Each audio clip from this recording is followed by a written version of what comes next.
12장 43절 이제 예수님께서 유월절 그 전에 올라가셔서 행하시던 그 모든 일들을 가운데서 이제 일어난 일들입니다. 자, 44절 제가 다시 한번 보겠습니다.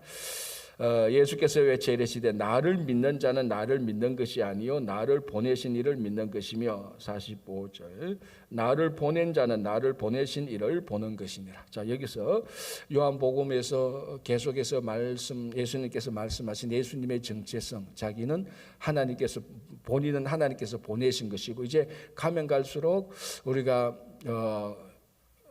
앞에서 나온 것처럼 그 예루살렘에 있는 유대인들이 예수님에게 그리스도거든 밝혀라라고 말할 때 나와 아버지는 하나이다. 이제 그래서 예수님이 누군가 결정을 이루고 이제 그때부터 완전히 예수님께서 하나님의 아들인 것을 선포하면서 그 사역을 이루어 나가고 있습니다. 자, 오늘 또 나를 보내신 자는 나를 믿는 것이 아니요 나를 보내신 이를 믿는 것이다.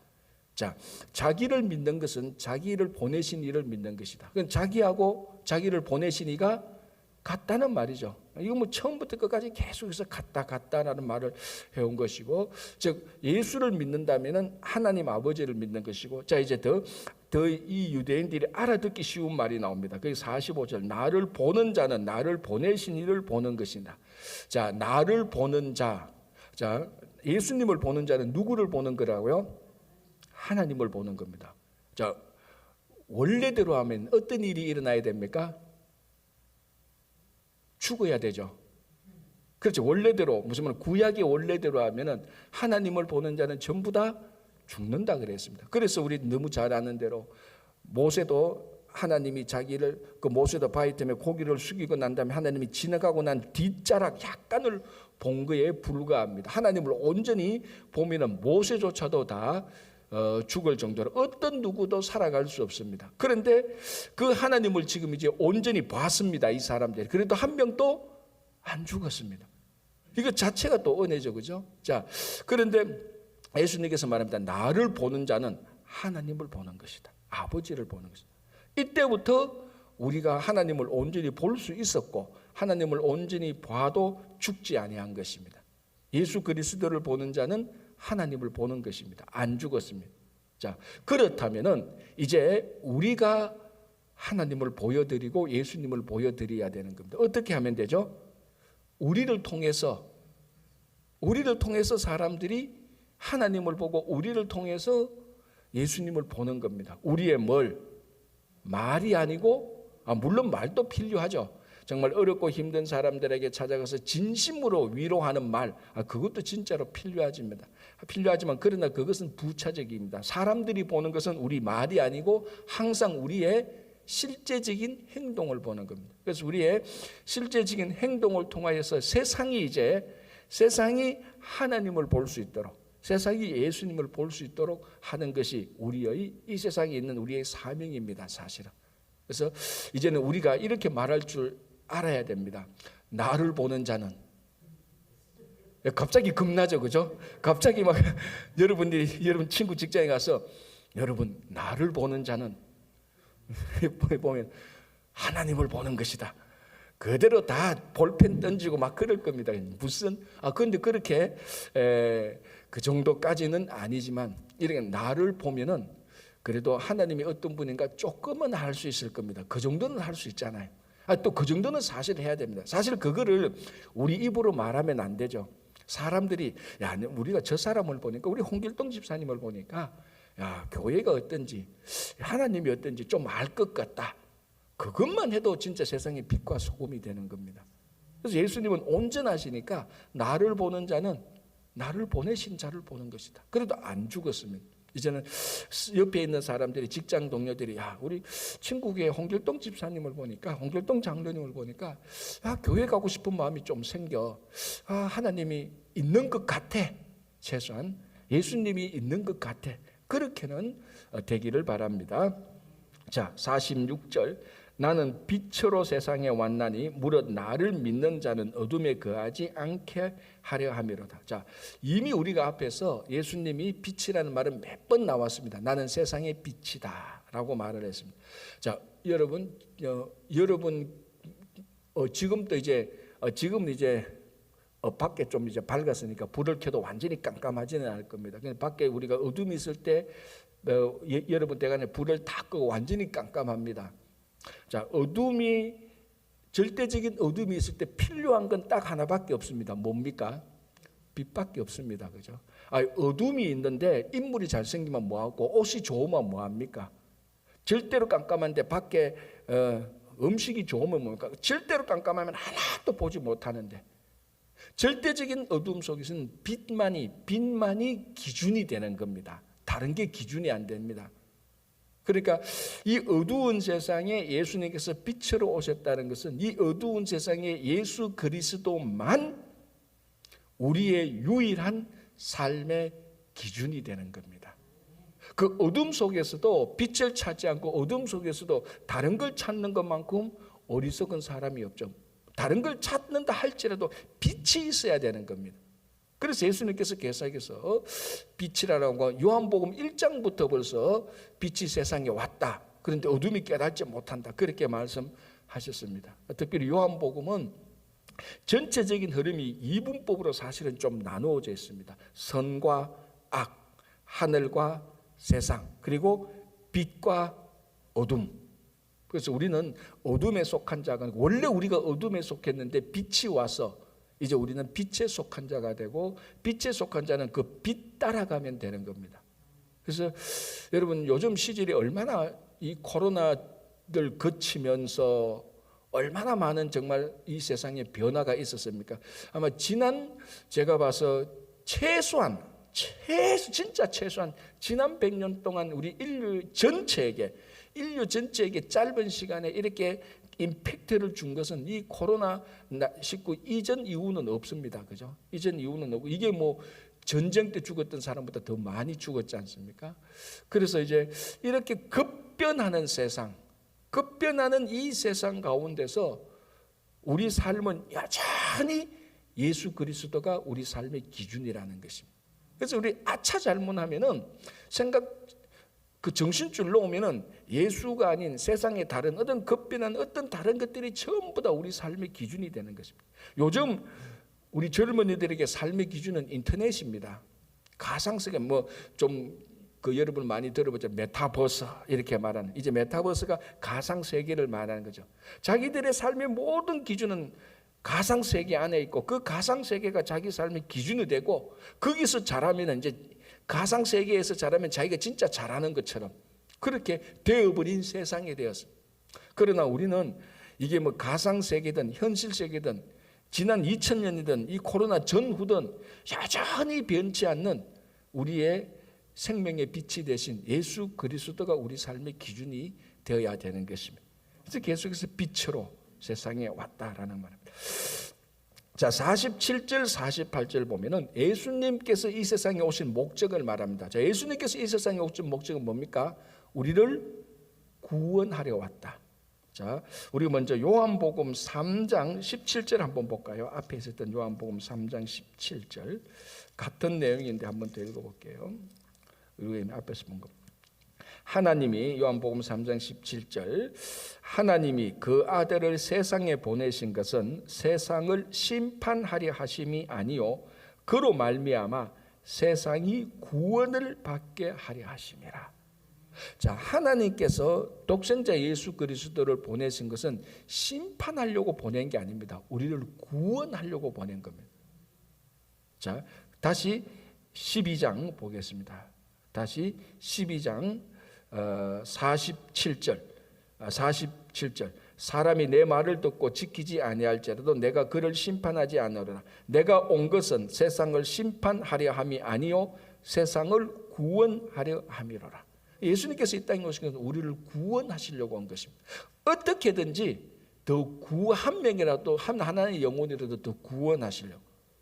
그래서 우리 삶의 목적이 바로 예수님께서 이 땅에 오신 목적하고 일치해야 되는 것입니다. 그러니까 우리가 말을 하든지 행동을 하든지 우리의 모든 초점은 어떻게 이 사람을 구원할까, 거기에 초점을 맞춰야 되는 겁니다. 우리가 이렇게 행동을 하고 저렇게 말을 하면은 이 사람이 구원을 받을까, 거기에 초점을 줘야 됩니다. 그런데 대부분의 사람들은 자기 삶, 자기 마음과 자기 행동이 기준이 되죠. 우리는 이 한 사람을 볼 때 이 사람에게 초점은 어떻게 구원을 이 사람이 구원받는데 내가 어떻게 도움이 될까, 그게 초점을 맞춰야 됩니다. 이 사람이 성질이 나빠도 이 사람의 출신이 뭐든 인종이 어떻든 그게 사실은 우리가 이 땅에 있는 가장 중요한 목적이고, 이것을 위하여서 이미 예수님께서 이 땅에 오신 것입니다. 그것을 위하여서 교회가 있는 것입니다. 그래서 교회의 존재와 교회 사이의 본질은 겉으로는 그렇게 안 보인다 할지라도 그 안에 가장 깊은 본질은 사람을 영혼 구원하는 것이 초점에 있어야 되는 겁니다. 겉으로 보면 이런 거 저런 게 무슨 교회하고 무슨 영혼 구원하는 게 연관이 있을까라고 겉으로는 안 보인다 할지라도 한 껍질 두 껍질만 벗겨보면 결국 그 안에는 세상 영혼을, 이 사람을 구원하는 데 초점이 있어야 되는 것이 교회의 선교 사역이, 교회의 존재 목적이기도 하는 것입니다. 자, 49절 보겠습니다. 내가 내 자의로 말한 것이 아니요 나를 보내신 아버지께서 내가 말할 것과 이럴 것을 친히 명령하여 주셨다. 자, 가만히 보면 뭘 알 수 있는가 하면은 예수님께서 많은 말씀을 하시는데 그 모든 말씀도 예수님의 자의로 한 것이 아니다. 자기를 보내신 하나님이 자기에게 일러주신 것, 명령하신 것, 그것을 말씀하셨다. 그 내용의 전체가 본질이 뭔가 하면은 50절에 나는 그의 명령이 영생인 줄 아노라. 그 같은 말이죠. 하나님께서 예수님을 보내시고 예수님께서 이 땅에 오신 목적은 심판이 아니고 구원을 얻게 하려 하신 것이다. 그리고 그 구원을 얻게 하려고 예수님께서 하신 말씀은 자의로 한 게 아니고 하나님께서 일러주신 것을 말씀하신데 그 일러주신 것 또는 명령, 그 본질은 영생이라는 것입니다. 그러니까 똑같은 말을 반복하는 것하고 마찬가지입니다. 다시 저도 반복드리자면 우리 교회와 성도가 있는 것은 가장 궁극적인 목적은 이 세상이 예수 그리스도를 믿어 구원을 얻고 영원한 생명을 얻도록 하는 것, 그것이 우리 교회와 성도의 존재 목적입니다. 이것이 메타버스든 코로나가 앞으로 몇 개 더 와도 수천 개 코로나 이보다 더 강한 것이 와도 교회와 성도의 본질적인 목적은 바로 이것인 것입니다. 그래서 여기 계속해서 우리가 충실하게 우리가 되면서 살아가야 되는 겁니다. 자, 이제 13절로 나가겠습니다. 13장 6월절 전에 예수께서 자기가 세상을 떠나 아버지께로 돌아가실 때가 이른 줄 아시고, 자, 또 6월절이 나오고 또 때가 나옵니다. 지금 요한복음은 계속해서 아직 아버지의 때가 아니므로 또 빛이 있는 낮이므로 6월절이 가까워 오므로 계속 어느 정해놓은 그 때를 향하여서 어떨 때는 어떨 때는 유대인이 지키는 절기를 통해서 그 때를 말하기도 하고 어떨 때는 어떤 사건을 통하여서 그 때를 말하기도 하고 계속해서 그 때를 향하여서 서두에서 무슨 이야기를 꺼내고 서두에서 그 때에 관련된 이야기를 꺼내고 난 다음에 또 한 사건이 진행됩니다. 그러니까 이 모든 사건은 또 그 때를 위하여서 그 타이밍을 위하여서 다 합력해서 지금 가고 있는 것을 또 보여주고 있습니다. 그런데 점점 더 가까워지는 거죠. 자, 6월절 전에, 자, 그때는 분명히 6월절입니다. 이제 명확해집니다. 그 6월절 전에 예수께서 자기가 세상을 떠나 아버지께로 돌아가실 때가 이른 줄 아시고, 그래서 계속해서 저도 말씀드리지만 우리 성도의 성숙함은 어디에 있는가? 여러 가지 좀 그 중에 중요한 것은 하나님의 때를 아는 것, 그 때를 분별하는 것, 그게 성도의 성숙입니다. 많은 사람들이 하나님의 때를 기다리지 못하고 또는 하나님의 때가 지금 지나가고 있는데 하나님의 때가 지나가고 있는데 하나님 일을 하지 못하는 경우도 있고 하나님의 때가 이르지도 않았는데 너무 급하게 서둘러서 염려하는 것도 있고 이 모든 것들이 하나님의 타이밍 그것을 우리가 맞추지 못해서 일어나는 신앙의 갈등들이 대부분입니다. 그래서 앞에서도 우리가 그랬지 않습니까? 우리가 유대로 가자니까 그 제자들이 아니 유대 사람들이 우리를 죽이려고 했는데 또 유대로 갑니까? 예수님께서 낮이 있는 동안에는 사람들이 실족하지 않는다. 다 그러면서 또 때를 말했지 않습니까?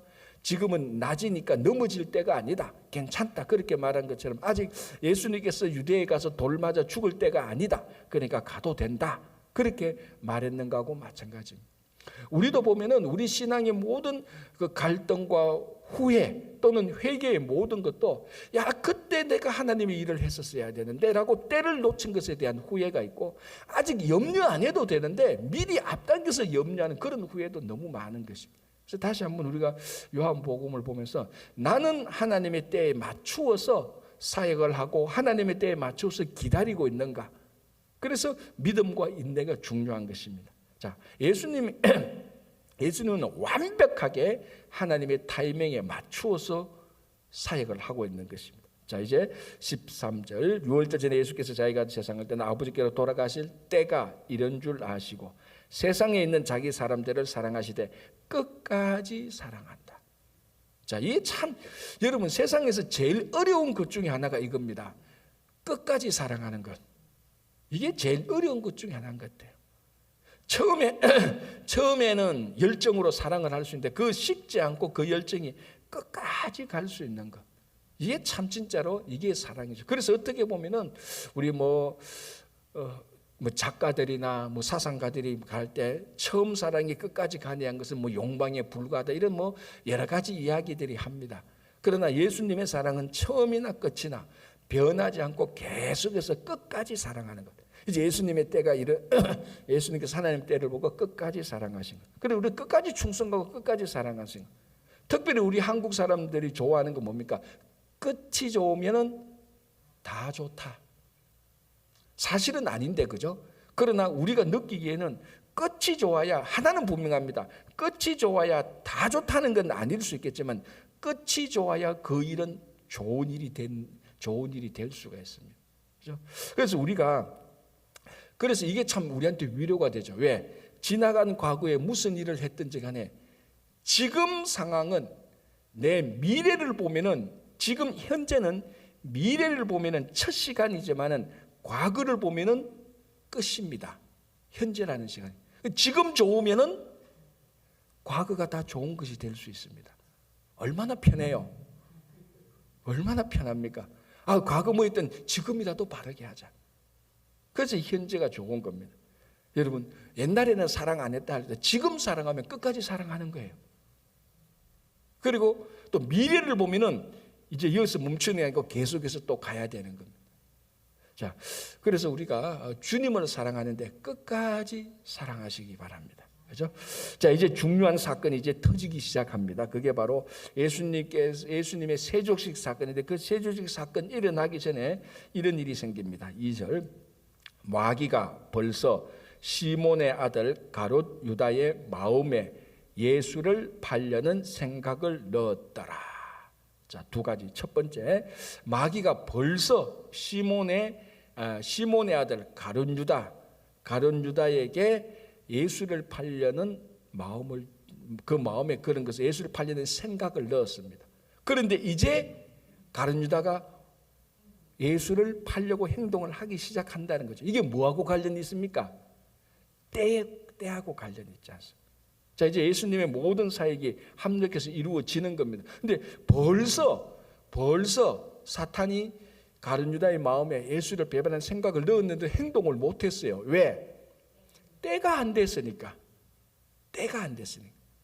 그러니까 그 때가 돼야 움직이기 시작하는 것을 다시 또 알려줘. 그러니까 마귀가 옛날에 옅은, 지금 옛날에 가룟 유다의 마음에 예수를 팔 생각을 과거에 넣었던, 지금 넣든 미래에 넣을 예정이든, 이게 과거든 현재든 미래든 사탄의 모든 활동도 하나님의 큰 시간 안에 들어와 있다는 것을 알려주고 있어요.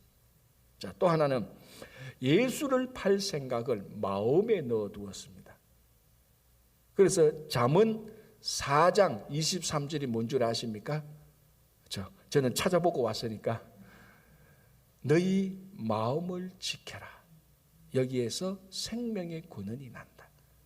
그래서 여러분, 우리 성도들이 살아가는 삶의 올바른 방식이 어디에서 시작될까?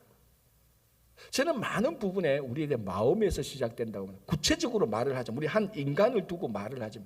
물론 목사님 성령께서 감동시켜서 그거 차원에서 아니고 그런 어떤 성령, 예수, 하나님 차원에서 지금 얘기를 하려는 것이 아니고 나 자신만 딱 보자면은 나 자신의 행동이 어디에서부터 시작될까? 손에서부터 시작될까? 발에서 시작될까? 머리에서 시작될까? 어디에서 시작될까? 마음입니다. 마음. 여기가 생명의 근원이에요. 그리고 우리 모든 성도는 마음을 딱 지켜야 됩니다. 이 마음이 유혹받지 않도록, 이 마음이 세상에 동화되지 않도록, 이 마음이 쓸데없이 사람들의 인기에 들뜨지 않도록, 이 마음이 쓸데없이 세상의 물질에 휩쓸리 가지 않도록 우리는 계속해서 마음을 지켜야 됩니다.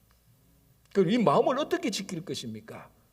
그러면 이제 말씀을 듣고 기도를 하고 예배를 드리고, 그러니까 말씀을 읽고 듣고 예배를 하고 기도를 하는 이 모든 것에 중요한 목적 중에 하나가 마음을 지키는 것하고 연관이 되어야 되는 겁니다.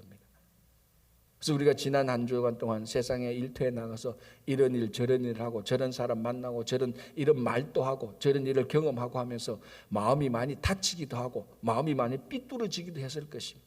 그러나 그때마다 다시 말씀으로 돌아오고 다시 기도로 돌아오고 다시 공동체 예배를 하면서 삐뚤어진 마음을 다시 바르게 놓고 세상에 휩쓸리가 마음을 다시 붙들어 가지고 다시 마음을 제 위치에 놓고 그 다쳤다면 그 마음을 다시 회복해서 온전한 마음으로 다시 제 위치에 놓고, 왜? 이 생명의 근원이 여기 있으니까. 이 마음을 지켜야 사탄이 우리 마음에 딴 생각을 넣지 못하는 거죠. 자, 오늘 여기서 마귀가 우리 악한 행동을 할 수 있는 생각을, 이 생각을 어디에 집어두냐? 마음에 집어둔다. 물론 생각, 마음, 우리가 여기 심장이 있고 여기 머리가 있으니까 보통 마음은 심장에서 나온다고 우리가 그렇게 말하지 않습니까? 한 인간을 볼 때. 그러니까 이 마음이 마음이 올바르게 작동하도록 우리는 항상 이 마음을 말씀과 기도와 예배와 그리고 성도의 공동체 생활을 통해서 이걸 지켜나가는. 그래서 여러분들이 세상에 나가서 세상 일들로 해서 마음이 흔들리면 예수님을 향한 하나님께 영광을 돌리고 하지 않은 마음이 흔들리면은 그 자리를 떠나거나 거기에서 나와야 됩니다.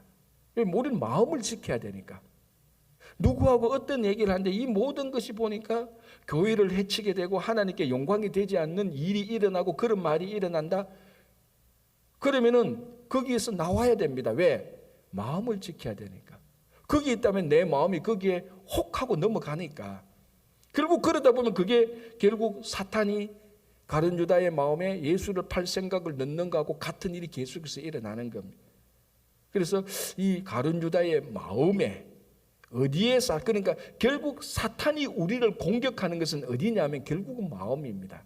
그래서 마음 하나를 지키면은 우주 하나를 지키는 것하고 똑같습니다. 사탄이 이 우주를 파괴시키기 위해서 사람의 마음을 공략하면 되는 겁니다. 그래서 우리는 마음을 지켜야 돼요. 자, 이제 3절 보겠습니다. 저녁 먹는 중 예수는 아버지께서 모든 것을 자기 손에 맡기신 것과 또 자기가 아버지 하나님께로 오셨다가 하나님께로 돌아가실 것을 아시고, 더 정확히 말하면 돌아가실 때를 아시고, 저녁 잡수시던 자리에서 일어나 겉옷을 벗고 수건을 가져다가 허리에 두르고, 자, 겉옷을 벗고 수건을 가져다가 허리에 두르고, 이는 전형적으로 고대 중동, 중건동 지역의 종이 주인 또는 자기 집에 온 손님의 발을 씻기는 모습입니다. 여러분 다 아시지 않습니까? 그때는 샌들을 신고 다녔고 뭐 아스팔트, 우리말로 포장된 도로가 없었기 때문에 다 발에 먼지가 굉장히 많습니다. 그래서 집에 들어오면 제일 먼저 하는 것이 발을 씻습니다. 뭐 일반 서민들은 자기 발 자기가 씻죠. 왜? 집에 종이 없으니까. 그러나 어느 정도 좀 부자가 되고 좀 스승이 되면은 제자가 있고 종이 있습니다. 그러면 집에 들어오면 누구 집에 가든지 반드시 발을 씻고 난 다음에 행동을 하는 게 첫 번째인데, 이 발을 씻기는 것은 항상 종이 하는 것. 좀 더 구체적으로 하면은 비유대인들, 그러니까 이방인 종이 하는 역할이 발을 씻어주는 것입니다. 자, 구약에도 스승이 제자의 발을 씻겠다는 내용은 없습니다. 근데 처음 스승되는 자기들이 스승되는 예수님께서 이방인 종이 하는 가장 미천한 일을 하려고 발을 씻겼을 때 그 제자들이 받는 충격은 어마어마했을 겁니다. 이게 도대체 무슨 일이 일어나는가? 자기들이 눈에 보고도 자기 앞에서 일어나는 현실을 눈으로 보고도 실감하지 못할 정도의 큰 충격이었을 겁니다. 이것을 예수님께서 태연하게 하는 겁니다. 왜? 이게 섬김과 겸손의 본보기니까. 그죠? 자, 보겠습니다. 6절 이에 대하여 물을 떠서 제자들의 발을 씻으시고 그 두르신 수건으로 닦기를 시작하여 시몬 베드로에게 이르시니 베드로가 이르되 주여 주께서 내 발을 씻으시나이까? 예수께서 대하여 이르시되 내가 하는 것을 내가 지금은 알지 못하나 이후에는 알리라. 지금은 예수님도 아십니다. 예수님께서 제자들의 발을 씻기는 그 행위의 진짜 목적과 의도를 지금은 제자들은 모르지만 나중에는 알게 될 것이다. 이게 진짜 섬김의 본이 되는 것을 알게 될 것이다 라고 얘기를 해주는 겁니다. 자, 여기서 우리가 하나 또 생각할 것은 종이 주인 또는 제자가 스승에게 하는 일들 가운데 발 씻는 것 말고 다른 일들도 많이 있습니다. 그죠? 다른 일도 많이 있는데도 불구하고 굳이 예수님께서 종이 주인에게 해야 되는 여러 가지 일들 가운데 굳이 발을 씻게 하는 그것을 택하여서 본을 보이신 이유가 무엇일까? 그게 이제 제자들과 예수님과의 관계성에 있어서 무엇이 중요한가 하면은 정결함, 그것을 의미하는 것입니다. 여러 가지 많은 일들이 여러 가지 섬김의 많은 본이 있지 않습니까? 여러 가지 섬김의 본 가운데 왜 하필 발을 씻겨주는 섬김의 본을 택했을까? 예수님께서. 그건 예수님과 제자들의 관계가 정말로 정상적인 관계라면 거기에는 정결함이 있어야 되는 것입니다. 자, 정결함, 우리 성결함이죠. 뭐 같은 말이니까 우리가 하나님과 우리와의 올바른 관계를 가진다라고 우리가 말을 많이 합니다. 우리가 성경 공부 소그룹 할 때나 설교할 때 우리가 하나님과 우리 사이에서 올바른 관계가 되어야 뭐 다른 일을 할 수 있는 것이지. 그 올바른 관계를 유지하는 가장 중요한 것 중에 하나가 성결함입니다. 정결함. 참 요즘 21세기 이런 정결, 성결을 우리 특별히 뭐 메타버스 이런 말 좋아하는 그런 젊은이들에게 야, 너희들이 좀 정결하게 살아. 이거는 꼰대 중에 꼰대가 하는 말이에요. 듣지도 않 정결. 인생이 왜 정결해야 돼? 자기 하고 싶은 거 하고 자기 즐기고 싶은 거 하고 자기 길을 가고 정결? 거기에 대해서는 전혀 관심이 없는 시대가 되어버렸습니다. 그런데 오늘 예수님께서 제자들의 발을 씻기는 것을 통해서 물론 여기는 물론 본질은 섬김과 겸손이지만 또 하나 우리가 생각할 수 있는 것은 예수님과 우리와의 관계가 어떤 상태를 유지하고 있어야 되는가? 정결함을 유지하고 있어야 되는 것입니다. 하나님과 우리의 관계가 정결함을 유지하고 있어야 되는 것입니다. 세상에 동화되지 않고 얼마나 지금 이 세상이 정말 우리들을 교회에서 끄집어내어서 세상 사람처럼 만들려고 이 세상이 정말 이 세상 이럴 때 쓰는 말이 발광한다라고 말합니다. 진짜 세상이 교회를 완전히 세상처럼 만들려고 발광하고 있는 이때입니다. 이때에 우리 성도들은 그게 2000년 전 말이 2000년 전에 사용되어진 언어든 3000년 전에 사용되어진 언어든 거기에 상관없이 여전히 우리는 하나님 앞에서 정결된 삶을 살아가야 되는 것을 말을 해주는 것입니다. 그렇죠? 자, 그러니 베드로가 이런 일은 지금 겪어본 적이 없습니다. 이 또 베드로 또 한 성질 하잖아요. 우리가 앞에서 봤잖아요. 성질대로 나서 예수님 내 발은 못 씻습니다. 이런 일은 없습니다. 라고 이제 탁 튀는 거죠. 그때 이제 예수님께서 8절 베드로가 이르되 내 발을 절대로 씻지 못하시리다. 예수께서 대답하시되 내가 너를 씻어주지 아니하면 내가 나와 상관이 없느니라. 시몬 베드로가 이르되 주여 내 발뿐 아니라 손과 머리도 씻어주옵소서. 하여튼 자기 성질대로 묻고 자기 성질대로 대답해요. 그래서 가만히 보면 이거는 중요한 거인데 성질 바꾼다는 게 참 어려워요. 이게 지 성질대로 안 한다 그랬다가 야 너 안 씻으면 내가 관계없다니까 다 씻어주소서라고 또 이렇게 말합니다. 자, 예수께서 말합니다. 10절. 예수께서 이르시되 이미 목욕한 자는 발밖에 씻을 필요가 없다. 그렇잖아요. 자, 하루 일과를 다 마치고 집에 가서 샤워를 다 했습니다.